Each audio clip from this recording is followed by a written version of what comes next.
할렐루야. 네. 이제 명절을 이제 맞이해서, 보니까 성도님들도 고향으로 돌아가신 성도님도 많으시고 하더라고요. 요번에 추석 가정예배 순서지를 만들었습니다. 그래서 좀 예쁘게 만들어 봤어요. 예쁘게 만들었는데, 여기 제가 이제 그 여호와를 경외하는 가정이라는 그런 그 글에 이런 말이 나옵니다. 이제 그 유명한 독일의 문호 괴테가 한 말이에요. 이런 말을 했어요. 농부든 왕이든 자신의 가정에서 평화를 찾아낼 수 있는 자가 가장 행복한 사람이다. 가장 그 평화를 누림에 있어서 가장 기초가 되는 것은 무엇이다라고요? 가정이다라는 것이죠. 가정이 평안하지 못하면 결국 모든 것이 평화는 거짓 평화다. 이렇게 이야기할 수 있다라는 거예요. 사실 가정의 평화를 누리는 데 있어서 사실 중요한 게 무엇일까요?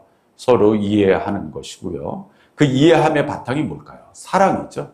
그 사랑 안에서 이해가 되는 거예요. 이해가 어느 날 갑자기 내가 이해하겠다 해서 되어지지는 않더라고요. 사랑하면 이해되옵니다. 이해하면요, 받아들여지게 되고요. 받아들여지게 되면 뭐가 되는 거예요? 평화가 유지될 수 있는 거예요. 가족의 평화는 무엇입니까? 우리 집단, 바로 나라의 평화와도 연관이 되어 있는 거예요.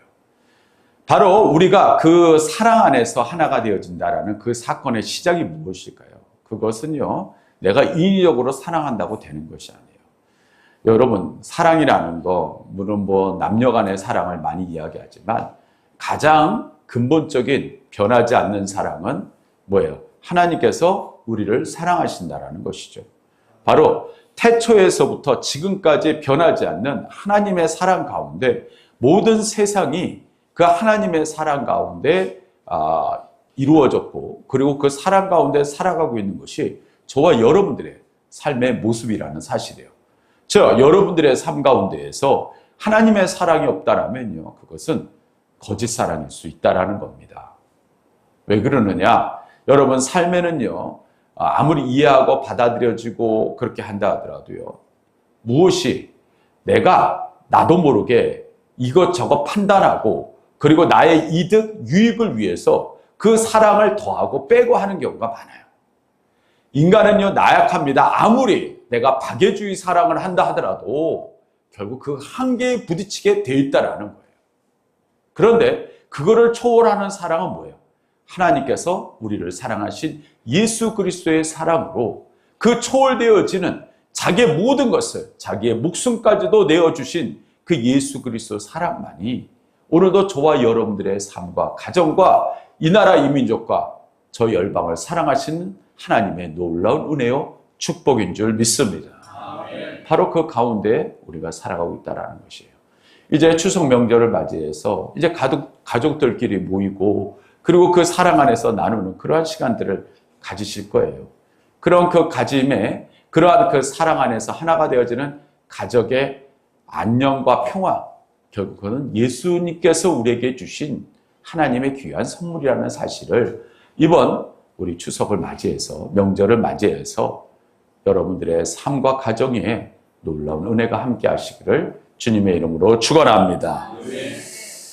따라합시다. 하나님의 사랑이 우리 가정을 행복하게 합니다.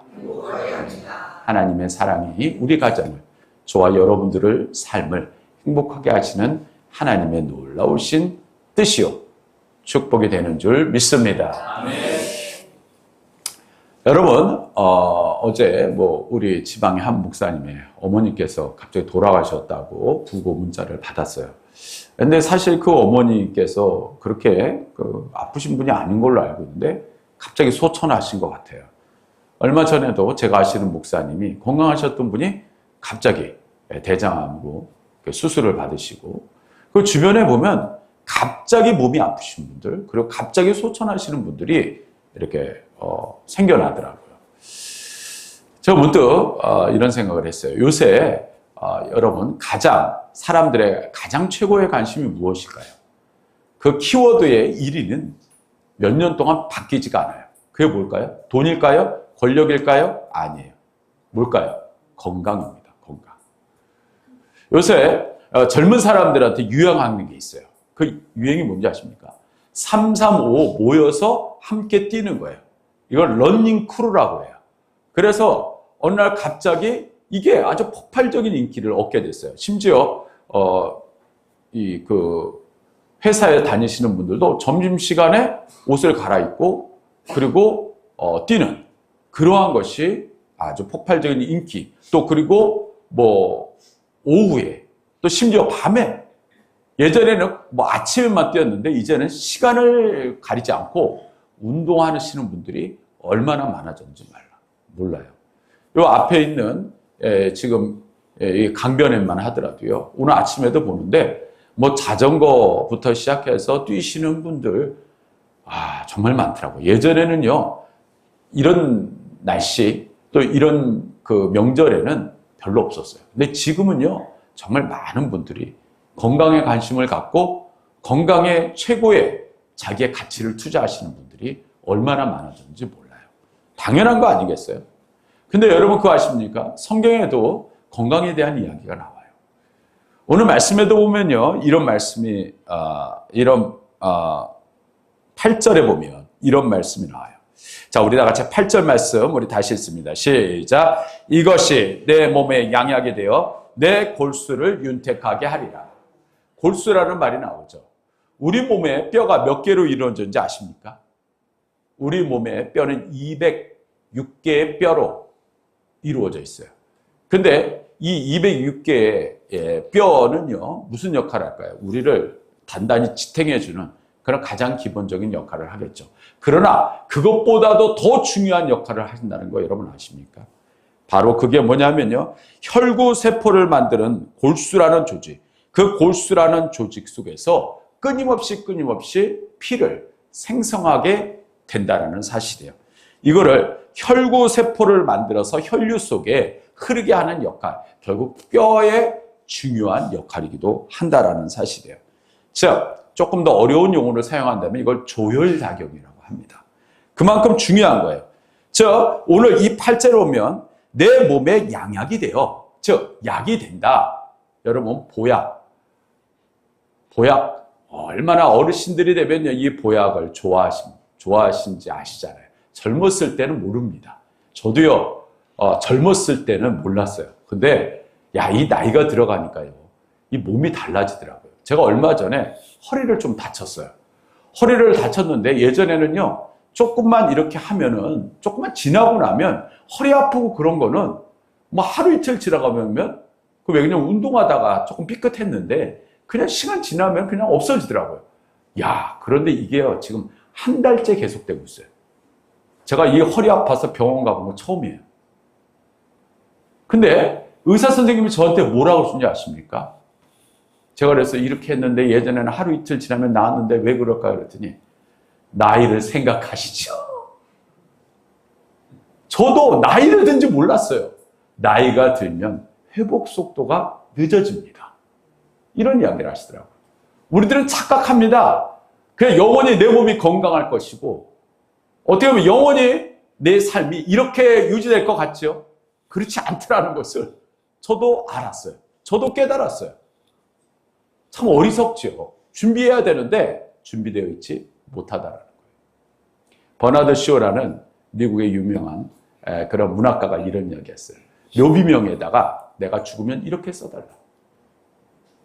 우물쭈물하다가 내 이럴 줄 알았지. 그분의 묘비명이 실질적으로 우물쭈물하다가 내 이럴 줄 알았지. 실제적으로 그분이 그 묘비명에 그렇게 기록해달라고 그랬어요. 자기도 준비되어 있지 않은 상태에서 하늘나라 가버렸다라는 거예요. 준비되어 있지 못하다라는 거죠. 저와 여러분들이 마찬가지예요. 여러분, 우리 몸에 있는 이 골수라는 조직 굉장히 중요한 거예요. 거기에서 보면 바로 피를 생성해주고 우리의 육신을 강건케 하는 뼈, 그 뼈의 역할, 그것이 얼마나 중요한지 말이에요. 바로 그것이 뼈 안에 있는 골수라는 조직에서부터 시작되는데 오늘 이 말씀 속에서 보면 이것이 내 몸에 약이 되어 내 골수를 윤택하게 하리라. 하나님께서 우리에게 주신 굉장히 중요한 은혜로운 말씀이에요. 건강케 하시는 하나님의 놀라우신 역사 가운데 하나님께서 우리에게 지혜로운 말씀을 주셨다는 사실이에요. 자, 오늘도 우리들은요, 건강하기 위해서 뭘 해요? 운동을 하죠. 운동을 하면요, 사실 운동하기가 쉽습니까? 여러분, 뛰어보신 분들 아시잖아요. 뛰면은요, 이게 뭐가 가빠요? 이 심장이. 그리고 육신이, 때로는요, 막 다리도 저리고요. 갑자기 운동하려고 그러면 몸도 피곤하고요. 굉장히 사람 몸이라는 게 운동하기에 굉장히 힘들어지는 경우가 있더라는 거예요. 그런데 참 신기한 것은 계속 반복하다 보면 오히려 땀나고 몸에 그런 운동함에 있어서 내 몸이 어떻게 돼요? 건강해지게 돼 있다는 사실이에요. 여러분 예전에 이런 이야기 들으신 적 있죠? 원양어선이나 이런 데 물고기를 갖다가 나를 때 그 물고기 안에 뭘 집어넣어요? 그 물고기를 잡아먹을 수 있는 그러한 물고기들을 같이 집어넣습니다. 왜 그럴까요? 그 긴 시간 동안 안에서도 물고기들이 가만히 있으면 뭐 한다라는 거예요? 폐사되어진다라는 거예요. 그 안에서 살기 위해서 뭘 해야 되는 거예요? 끊임없이 끊임없이 도망다닌다는 게 뭐예요? 운동시키는 거예요. 그렇게 해서라도 강제적으로 운동을 시킬 때야만 그 물고기가 신선할 수 있다라고 합니다. 여러분 마찬가지예요. 우리도 육신의 건강을 위해서 뭘 해요? 건강하기 위해서 뭘 해야 돼요? 우리는 운동을 하는 거와 같은 거예요. 운동을 해야 뭐가 되는 거예요? 건강할 수 있는 거예요. 자, 그러면 단순하게 우리가 육신의 건강만을 논할 이야기인가? 아니라는 거죠. 우리 안에 있는 영혼도 마찬가지예요. 우리 안에 있는 이 영혼도 뭐가 돼야 돼요? 건강해져야 된다는 거예요. 근데 그 영혼의 건강을 우리가 단순하게 뭐 뛴다고 해서 뭐 단순하게 어떤 뭐 스포츠를 어떤 운동을 한다고 해서 건강해지는 것은 아닐 거 아니에요. 우리에게는 바로 성경의 디모데전서 4장 8절에 보면 육체의 연습도 약간의 유익이 있느니라. 그러나 마찬가지로 오늘 영혼의 건강을 오늘 말씀해 보면 우리가 생각해 볼 때 우리 안에 있는 내 안에 있는 것들이 겉으로 드러나지는 않잖아요. 내 안에 있는 것들을 건강할 수 있도록 우리는 노력을 해야 된다는 사실이에요. 요새 보면요, 우울증이 얼마나 많습니까? 우리나라 4명 중에 한 사람이 우울증이랍니다. 예전에 우울증이라는 단어 들어보셨나요? 제 기억으로도요, 한 20년 전에는요, 우울증이라는 단어 들어본 적이 없어요. 왜요? 먹고 살기 바쁜인데 언제 우울증을 생각하면서 살 겨를이 어디 있어요? 우리 지방에 한 사모님, 그 사모님의 애가 뭐 5명인가요? 6명인가요? 그분은요, 우울증이라는 말을 생각해 본 적조차도 없대요. 왜 그럴까요? 너무 바빠요. 그 애들 챙기죠? 나가서 직장 생활해야 되죠? 교회 섬겨야 되죠? 이건 뭐 그런 걸 따질 시간이 없어요. 우울증? 그런데 이 우울증에 걸리시는 분들 중에서 이런 분들이 있어요. 뭐예요? 공고인 거예요. 어느 날 내가 돈도 내가 삶도 뭔가 좀 윤택하고 할 일이 없어지고 바쁘게 살았다가 어느 날 손을 딱 놓고 그러면 뭐가 찾아와요? 갑자기 우울해져요. 내가 이게 이렇게 사는 게 맞나? 난 열심히 산 것 같았는데 왜 이렇게 허무해? 인생도 허무하고 삶도 허무하고 주변에 있는 모든 것들 자체가 다 허무한 거예요. 제가 살고 있는 곳이 약간 시골인데 그 시골에 보면요, 할머니 할아버지들이 가장 모이는 곳이 있어요. 어딘 줄 아세요? 목욕탕이에요. 목욕탕. 그 목욕탕에 들어앉아서 뭐 하는 거예요? 목욕 안 해요. 뭐예요? 수다를 떨어요. 아침부터 저녁까지 이거 하는 거예요. 근데 그분들이 왜 이거 하시는 줄 아시죠? 그렇게 안 하면 뭐예요? 우울증이 찾아오는 거예요. 나이가 드니까 주변에 말할 사람이 없어요. 그러니까 그곳에 가서 뭐예요? 뭐 때는 뭐 벗기는 거 둘째 치고 거기서 이야기하려고 모이는 거예요. 어느 날부터 보면요, 우리 안에 있는 내 안에 있는 내면에 뭐가 들기 시작하는 거예요? 병이 들어가는 거예요. 근데 내 자신이 그걸 알 수 있어요? 모릅니다. 절대 몰라요. 내 자신이 내 안에 병이 들어간다는 사실을 여러분 아시나요? 몰라요. 2년에 한 번씩 우리가 뭘 받아요? 건강검진 받죠? 건강검진 받을 때, 갑자기 뭐 의사가 이상한 이야기 하면요. 순간적으로 정신이 번쩍 들어요. 난 아픈 적이 별로 없는 것 같은데? 나한테 어떻게 이런 일이? 이렇게 된다라는 거예요. 마찬가지로 나도 내 자신을 완벽하게 알 수 없어요. 그러나 완벽하게 아시는 분이 있죠. 누굴까요? 나를 창조하신 그분, 하나님은 나를 알고 계신대. 할렐루야. 하나님은 나를 알고 계신대. 영혼이 건강하지 못하면요, 매사의 의욕을 상실하고 삶이 권태스러울 수밖에 없어요. 삶이 무기력해지고 삶의 의미를 찾지 못하게 된다는 사실이에요. 여러분, 오늘 우리들이 논두렁에 물이 없어요. 그리고 쫙쫙 금이 가는 것을 볼 때 여러분들 무슨 생각을 하세요? 우리의 심령도 나도 모르는 사이에 그렇게 금이 쫙쫙쫙쫙쫙쫙 가고 있다는 사실이에요. 바로 영적인 고갈, 그 영적인 고갈이 우리의 영과 삶을 뭐하게 되는 거야? 병들게 하게 된다는 사실이에요. 여러분, 오늘 우리들은요, 메마른 영혼 속에 예수 그리스도의 생수가 넘쳐나고 그 메마른 땅을 적시고 그 메마른 땅에서 하나님의 놀라운 은혜의 역사가 시작되는 그러한 시간들이 되시기를 주님의 이름으로 축원합니다. 첫 번째로 우리 다 같이 5절 말씀을 다시 읽도록 하겠습니다. 시작. 너는 마음을 다하여 여호와를 신뢰하고 내 명철을 의지하지 말라. 자, 너는 마음을 다하여 여호와를 신뢰하라 라고 말씀하고 있어요. 근데 이 신뢰하라는 말에 뒤에 있는 명철이라는 단어를 우리가 기억해야 돼요.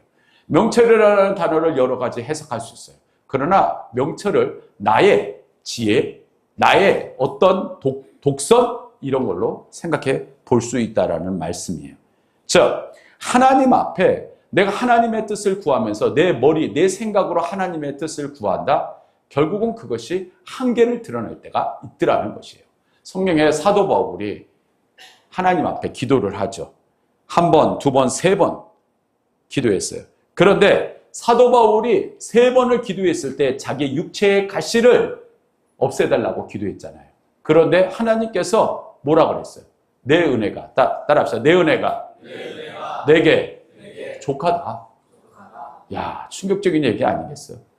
내가 말씀을 전하고 복음을 전함에 있어서 하나님의 부름을 받은 사역자인데 이것만 낳게 되면 더 크게 하나님의 뜻을 전할 수 있을 것 같고 복음을 전할 수 있는데 오히려 하나님께서 말씀하신 것은 내 은혜가 내게 족하다.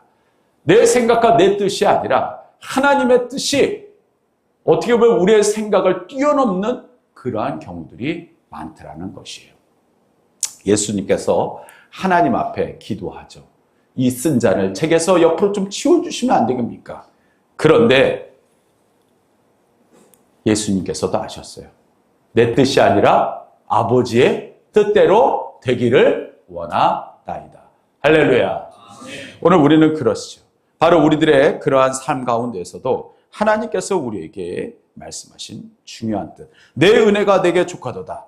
이는 내 능력이 약한 데서 온전하여 짐이라. 자, 따라합시다. 이는 내 능력이 약한 데서 온전하여 짐이라. 그리고 나서 사도 바울은 또 이렇게 얘기합니다. 그러므로 내가 그리스도를 위하여 약한 것들과 능력과 궁핍과 박해와 공고를 기뻐하노니 이는 내가 약한 그때의 강함이로다. 자, 따라합시다. 이는 내가 약한 그때의 강함이로다. 나의 약함이 주님의 강함이십니다. 라고 고백하고 있는 거예요. 오늘 저와 여러분들이요, 세상에 뭔가 약해진 부분들이 있어요. 때로는요, 내 육신이, 때로는 내 삶이 약해요. 아무리 봐도 내가 봐도 너무 잘난 게 없어요. 내가 너무 생각해도 어디 남에게 내세울 것도 없어요. 그런데 하나님이 보시기에는 뭐예요? 너의 약함이 나의 강함으로 드러나게 될 것이다. 할렐루야. 오늘 그랬어요. 내 힘과 내 능력으로 뭔가를 해보고 남들한테 뭔가를 갖다 인정받고 그것이 내 인생의 자랑인 것처럼 성경인 것처럼 이야기하지만 결코 그것이 성공이 아니라는 거예요. 하나님을 드러낼 때 하나님을 기쁘시게 할 때, 하나님 앞에 영광을 드릴 때 그것이 뭐예요? 인생의 참다운 성공이요 기쁨인 줄 믿습니다. 바로 오늘 성경에는 그렇게 이야기하고 있어요. 예수님께서 이런 말씀을 하셨어요. 따라합시다. 너희는 세상의 빛이라. 저와 여러분들이 세상의 빛이 됩니다. 그러나 사실 성경에 보면요, 더 큰 빛이 있어요. 무엇일까요? 예수님이잖아요. 예수님. 내가 지난번에 한번 말씀을 드렸죠. 달이 빛나는 이유. 이 조회수가 엄청 나왔더군요. 쇼츠를 하나를 올렸는데 그것이 많은 분들에게 공감을 얻었던 것 같고, 제가 아시는 분이 그런 이야기를 하셨어요. 일을 하시다가 그 말씀을 듣고 너무나 큰 은혜를 받아서 울었대요. 왜 그러냐? 예전에는 자기가 내 힘과 내 능력으로 뭔가를 드러내고 밝히 빛나는 것이 내 인생에 하나님께서 주는 축복인 줄 알았다는 거예요. 그러나 그렇지 않아요. 우리는 뭐예요? 큰 해를 받아서 달이 빛날 수 있는 것처럼 오늘도 저와 여러분들도 마찬가지예요. 하나님의 큰 은혜와 사랑 가운데 뭐예요? 빛을 비춰서 그 빛이 반사돼서 세상을 하나님의 은혜 가운데 살게 하시는 그러한 놀라운 역사의 그러한 삶으로 저와 여러분들을 부르신 줄 믿습니다. 내가 빛나는 것이 아니야. 내가 빛날 수 있는 것이 아니라 하나님의 은혜의 빛이 나에게 비춰질 때 세상이 행복하고 평안하고 은혜 가운데 나아갈 수 있는 그러한 세상이 될 수 있다는 사실이에요. 여러분, 그렇습니다. 예수 그리스도를 믿는 사람들에게 오늘도 저와 여러분들에게 주신 큰 은혜요 축복인 줄 믿습니다. 그리하여 우리들은 어떻게 해야 돼요? 하나님을 신뢰하고 그 은혜 가운데 살아가는 주님의 귀한 자녀들이 되시기를 주님의 이름으로 축원합니다. 오늘 6절 말씀도 우리 다시 읽겠습니다. 시작. 너는 범사에 그를 인정하라. 그리하면 내 길을 지도하시리라. 자, 누구를 인정하라는 거예요? 하나님을 인정하라는 것이에요. 자, 하나님을 인정한다는 것은 나의 삶의 모든 작은 일까지도 개입하셔서 내 삶이 주님의 인도하신 가운데 살아간다는 것을 인정한다라는 뜻이에요. 즉, 이 정도는 내가 할 수 있어가 아니라 나의 사소한 거 하나하나까지 하나님께서 나의 모든 것을 주관하시고 인도하시는 것을 인정해라, 이런 뜻이에요. 여러분, 하나님께서 때로는 우리를 허벌판과 같은 광야로 우리를 인도하실 때가 있어요. 아니, 큰 길을 내버려 두고, 아니면 좀 좋은 평탄한 길을 내버려 두고 왜 허벌판 광야로 우리들의 삶을 인도하실까? 이스라엘 백성들이 그렇지 않았어요? 이스라엘 백성들이 좀 더 쉽고 편안하게 약속의 땅 가나안으로 들어갈 수 있는데 하나님께서 어디로 매몰차게 보내셨어요? 광야로 보내셨어요. 무려 40년 동안. 여러분, 그렇습니다. 오늘 우리들은요, 하나님을 인정하지 못하면 우리들의 삶조차도 우리는 이해하지 못한 방향으로 살기에 오늘도 우리는 지치고 피곤하고 좌절되고 절망될 수밖에 없는 삶을 살게 된다는 것이에요. 가장 중요한 것은 하나님을 인정할 때 지혜롭고 현명한 자요 복받은 인생이 되는 줄 믿습니다. 오늘도 그렇습니다. 오늘도 우리들은요, 이 인정한다라는 말에 번역되어진 것이 여러 가지가 있어요. 한 성경에는 이렇게 되어 있어요. 하나님을 인정하는 것은 바로 그 인정한다는 말에 길이 참고 기다리시기 바랍니다. 하나님의 뜻을 길이 참고 기다리시기 바랍니다. 할렐루야. 자, 하나님의 뜻을 기다리는 것, 그것이 우리들에게 중요한 거예요. 우리 다 같이 성경 말씀을 찾아보겠습니다. 시편 37편 7절, 828페이지. 구약성경 828페이지.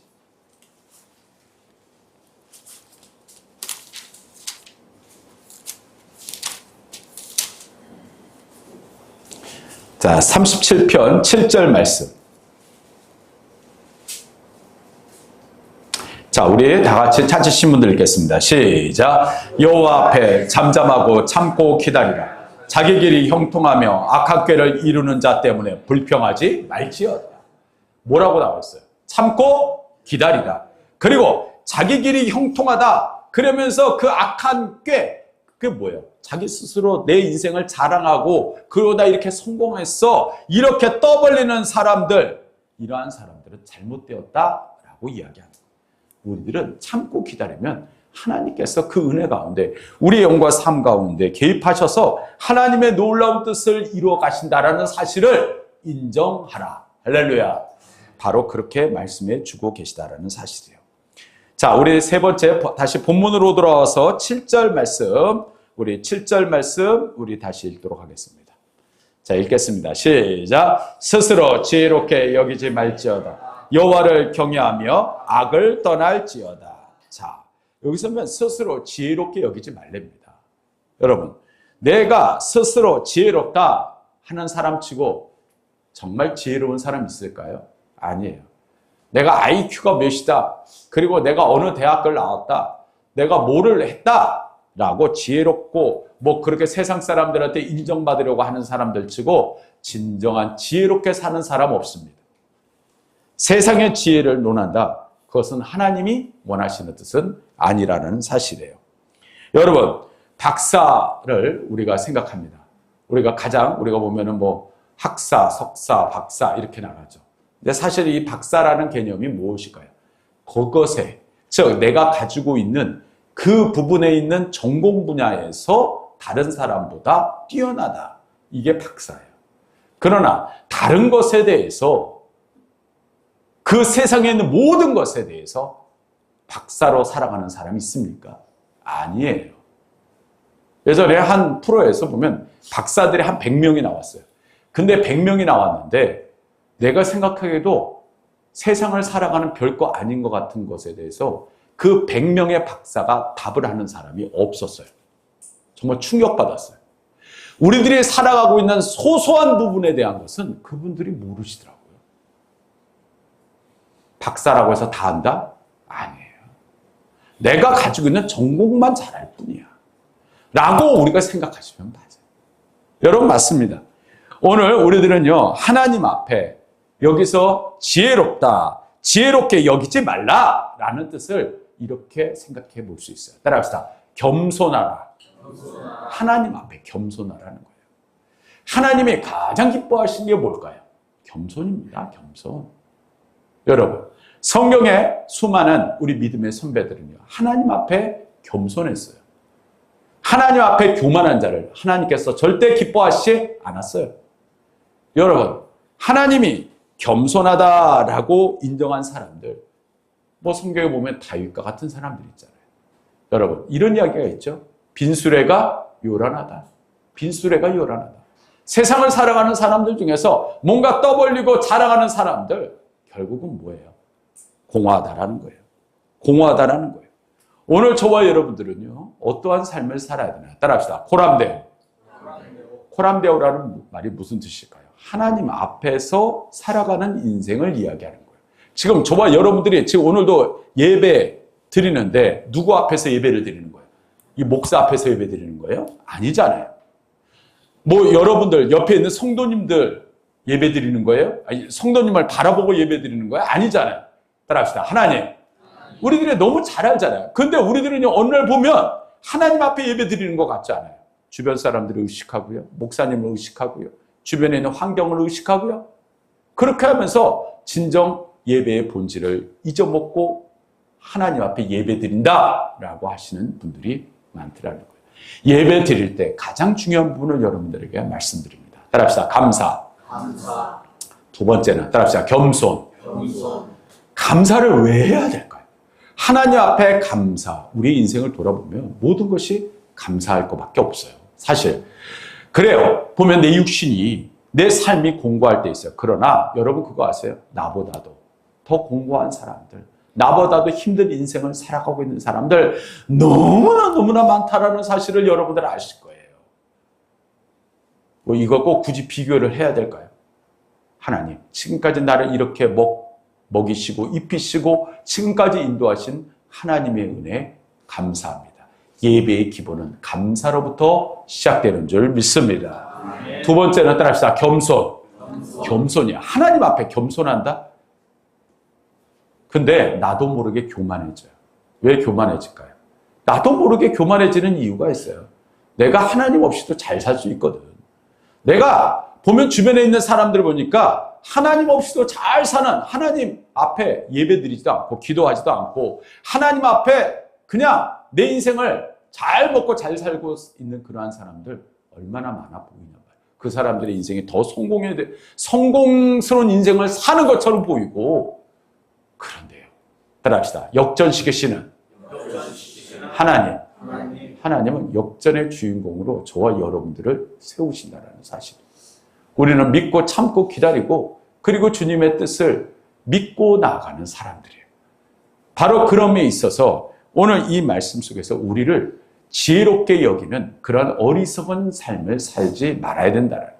하나님 앞에 겸손한다라는 건 예배하는 것이고, 예배 안에서 기도하며 하나님을 바라보고 믿고 따라가는 것, 그것이 하나님께서 원하시는 저와 여러분들의 삶인 줄 믿습니다. 그렇습니다. 오늘도 아무리 재능이 뛰어나다, 아무리 능력이 있다, 하나님 앞에 그러한 모습들은 하찮은 것 아니겠어요? 잠언 3장 34절에 보면 이런 말씀이 나와요. 진실로 그는 거만한 자를 비웃으시며 겸손한 자에게 은혜를 베푸십니다. 자, 따라합시다. 겸손한 자에게 은혜를 베푸십니다. 오늘 저와 여러분들에게 주시는 귀한 말씀. 겸손한 자에게 은혜를 베푸신다. 로마서 1장 22절 23절에 보면 스스로 지었다 하나 우둔하게 되어 썩어지지 아니하는 하나님의 영광을 썩어질 사람과 새와 짐승과 기어다니는 동물 모양의 우성으로 바뀌는 자들라는 말이 나와요. 즉 하나님 앞에 겸손하지 못하고, 그리고 세상의 지혜를 쫓아가는, 결국 그 세상의 지혜라는 게 뭐예요? 우상을 만들어 그 우상을 나의 신으로 섬기는 어리석은 일을 하고 있지 않느냐. 대표적인 게 뭐예요? 세상에서 고대 예수님 당시에 가장 스스로 똑똑하다고 여겼던 사람들이 있어요. 어디 사람들이에요? 그리스 사람들이었죠. 여러분 잘 아시죠? 서양의 모든 기본은 어디에서부터였어요? 그리스 문학과 철학에서부터 시작됐잖아요. 그리고 그리스 사람들은 세상에서 자기네들이 가장 똑똑하다고 그랬어요. 그런데 예수님이라 사도 바울이 어디로 갔어요? 아테네를 갔잖아요. 아테네를 갔더니 온 아테네에 뭐가 많아요? 신들이 많아요. 그리고 그 신들 중에서 아주 충격적인 신을 발견하게 되죠. 뭐예요? 알지도 못하는 신에게. 자기네들이 알지도 못하는 신, 혹시나 그 신을 까먹었을까봐 그 신을 섬기고 있는 거예요. 제가 일본에 가봤더니요, 일본에 신들이 있어요. 일본에 신도 엄청 많죠. 근데 그 신 중에서 제가 충격적인 신을 하나 발견했어요. 어디를 갔더니 거기에다가 엄청나게 큰 거를 하나 딱 하고 붙여놨어요. 그리고 그 앞에다가 그 향도 피워놓고요. 사람들이 거기 와서 뭐 하고 있냐면요, 절도 하고 거기 보면 머리를 조아리고 있더라고요. 그 대상이 뭔지 아세요? 여러분 아마 들으시면은 충격받을 거예요. 뭐냐면요, 집신이에요. 집신. 우리들이 신는 집신 있죠? 그 집신을 신으로 섬기고 있더라. 집신 신이에요. 집신 신. 집신, 여러분들 저기 보면 우리나라 사람들 예전에 고무신도 신기 어려울 때 가난한 사람들이 신는 그 집신 있잖아요. 그 집신을 갖다 커다랗게 붙여놓고, 그것도 더 충격적인 건요, 일본에서 가장 유명한 신사가 있어요. 동경에. 그 신사 안에도 크게 집신을 만들어 놓고 거기서 뭐 하고 있냐면 향 피우고 거기다가 뭐 하고 있어요? 헌금하고 있어요. 집신 신님 저를 지켜주세요. 가난한 거예요? 지금 이 시대에 전 충격받아요. 제가 사진도 찍은 게 있어요. 나중에 한번 보여드릴게요. 집신 신이에요. 야, 세상의 사람들이 얼마나 어리석는 거예요. 여러분 오늘도 저와 여러분들은 정말 하나님 이외에 내 어떤 세상의 지혜를 가지고 어리석은 우상을 만들고 그 우상에 절하며 살아가는 인생이 되어서는 안 된다는 사실이에요. 오늘도 우리들은 하나님 앞에 겸손하며 그 은혜 가운데 살아가는 주님의 귀한 자들이 늘 되시기를 주님의 이름으로 축원합니다. 자, 우리 9장 10절에 보면 잠언 9장 10절에 보면 이런 말씀이 나옵니다. 우리 한번 찾아볼까요? 920페이지. 자, 구약성경 920페이지. 9장 10절.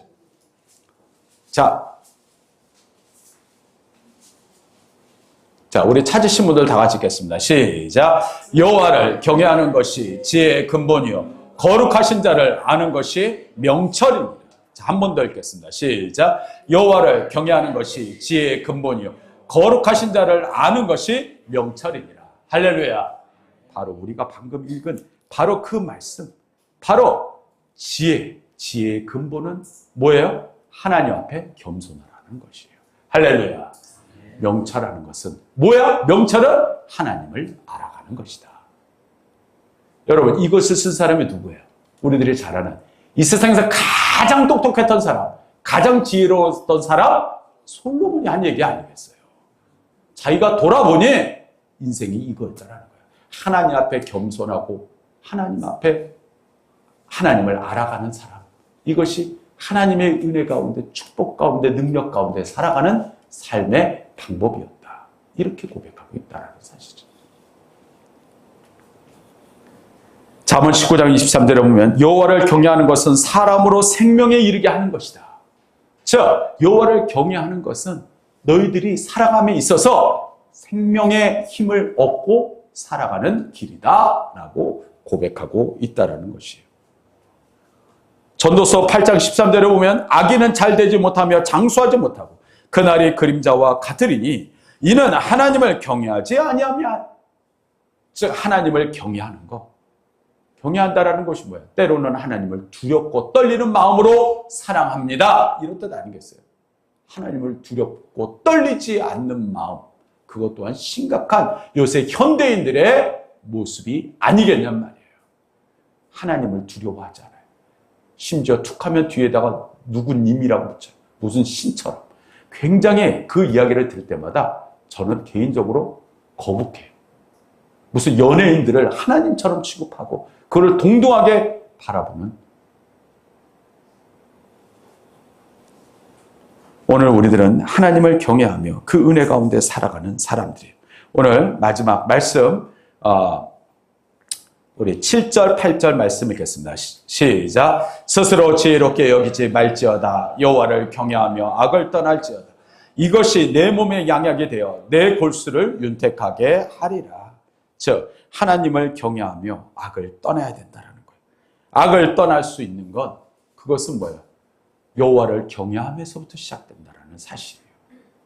여러분, 그렇습니다. 하나님을 두렵고 떨리는 마음으로 이스라엘 백성들이 하나님과 동행하며 그리고 하나님의 은혜와 사랑 가운데 살아가는 그러한 삶을 살았던 사람들이에요. 오늘 하나님의 백성으로 부름받았다라는 것은 바로 이것을 의미하는 거예요. 어떤 분들 그렇게 얘기합니다. 기도하지 않아도, 예배하지 않아도, 하나님을 의지하지 않아도, 하나님을 찾지 않아도 내 삶은 별로 변한 것이 없어요. 참 충격적인 이야기를 아무렇지도 않게 이야기하시는 분들이 있어요. 그러나 그거 아세요? 오늘도 저와 여러분들의 삶의 모습이, 저와 여러분들의 모습 속에서 하나님의 역사하심과 인도하심은 늘 함께하고 있었고, 그리고 저와 여러분들의 삶 가운데서 하나님의 그 역사하심이 온 세상을 환하게 비치고 있는 하나님의 놀라우신 뜻이라는 사실을. 할렐루야. 그렇습니다. 우리는 별 볼 일 없을 것 같지? 아니에요. 나도 모르게 하나님은 오늘도 저와 여러분들을 통하여 하나님의 큰 은혜와 하나님의 놀라운 역사로 세상을 밝게 비추게 하여 주시는 줄 믿습니다. 아멘. 저와 여러분들 그러한 존재로 부름을 받았어요. 저는 크리스마스 트리를 볼 때마다 그런 생각을 해요. 크리스마스 트리에 있는 그 조그만 그런 전구들이 하나를 비치면요, 그냥 별거 없어요. 그러나 그 크리스마스 전구들이 환하게 여러 가지 막 반짝반짝 비치게 되면 뭐예요? 엄청 예쁘잖아요. 마찬가지로 그래요. 저와 여러분들이 나는 별거 없을 것 같으나, 그러나 작은 그 빛이 함께 모여서 함께 비칠 때 하나님의 영광을 드러내고 온 세상을 환하게 비치게 하시는 하나님의 놀라운 은혜요, 하나님의 놀라우신 뜻인 줄 믿습니다. 그렇습니다. 오늘도 저와 여러분들을 하나님께서 부르시고 건강한 영혼으로 살게 하여 주시기를 원하신다는 사실이에요. 여호와를 경외하며 하나님의 은혜 가운데 살아가는 것. 오늘도 저와 여러분들이 삶을 살아가는 가장 중요한 뜻이에요. 오늘도 이 귀한 말씀이 여러분들의 영혼 가운데, 여러분들의 삶 가운데, 여러분들의 삶의 터전 가운데, 이 나라, 이 민족 위에 하나님의 큰 은혜와 축복으로 늘 함께 하시기를 주님의 이름으로 축원합니다.